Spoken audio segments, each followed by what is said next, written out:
Rekan-rekan media yang saya hormati, saya saat ini berada di Tunis, Tunisia, dan kunjungan ke Tunis ini sangat singkat, hanya 9 jam, namun sangat bermanfaat.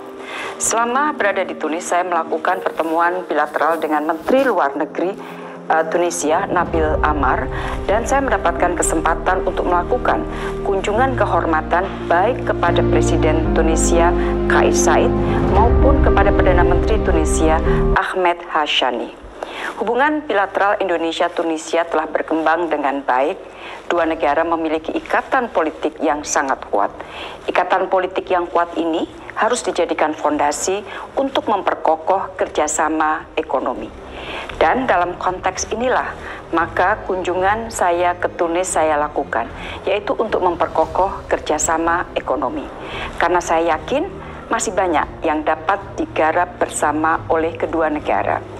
Ada dua hal utama yang kita dorong dalam kunjungan kali ini, yaitu yang pertama adalah percepatan penyelesaian negosiasi Preferential Trade Agreement atau PTA, dan yang kedua adalah upaya untuk segera mengkonkretkan kerjasama fosfat untuk industri pupuk. Terkait dengan PTA, negosiasi sudah berjalan dari sejak 2018. 6 putaran negosiasi dilakukan, terakhir adalah tahun 2022. Indonesia dan Tunisia berkomitmen untuk mempercepat negosiasi.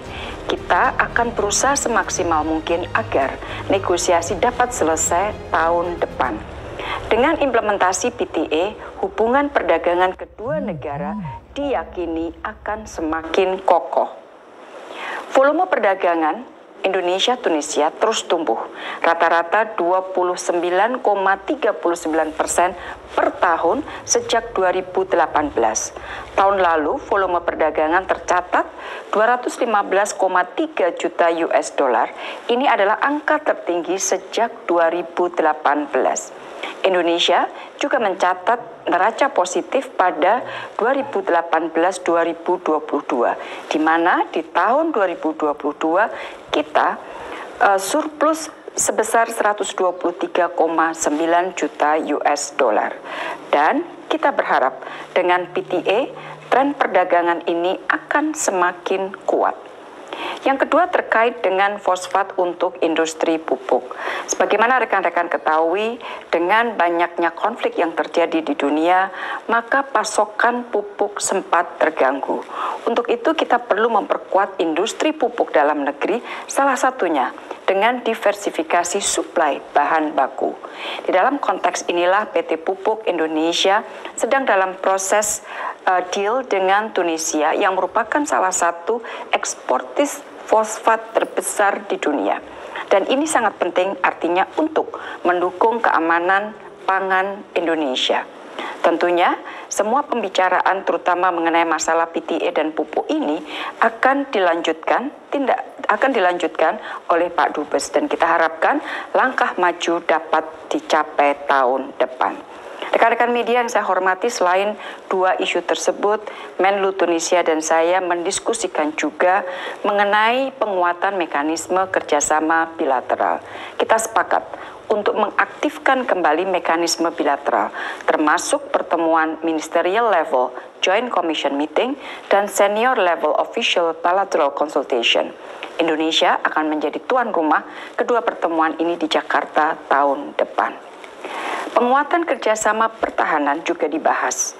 Kita mendorong segera ditandatanganinya letter of intent antara Kementerian Pertahanan Indonesia dengan Kementerian Pertahanan Tunisia sebagai dasar kerjasama yang lebih erat di bidang pertahanan ke depan. Kita juga sepakat untuk saling dukung dalam pencalonan di berbagai organisasi internasional guna mendorong kepentingan bersama, terutama untuk negara-negara berkembang. Terakhir, di dalam 3 pertemuan, yaitu dalam pertemuan saya dengan Menlu Tunisia, dalam courtesy call dengan Presiden maupun Perdana Menteri, kita membahas situasi di Gaza. Indonesia dan Tunisia memiliki posisi yang sama terkait Palestina. Setiap hari kita melihat semakin banyak warga sipil tewas di Gaza maupun di tepi barat. Kekejaman Israel harus dihentikan. Gencatan senjata sangat diperlukan. Tanpa gencatan senjata akan sulit kita untuk memberikan bantuan kemanusiaan yang mencukupi, yang lebih dapat diprediksi dan berkelanjutan. Bahkan dalam perang, ada aturan dan hukum yang harus dihormati. Indonesia dan Tunisia sepakat untuk terus melakukan kolaborasi dalam membela keadilan dan kemanusiaan untuk rakyat Palestina. Kita juga berharap bahwa Dewan Keamanan PBB dapat segera mengadopsi resolusi di New York dalam waktu dekat dan tidak ada lagi veto oleh anggota tetap Dewan Keamanan PBB.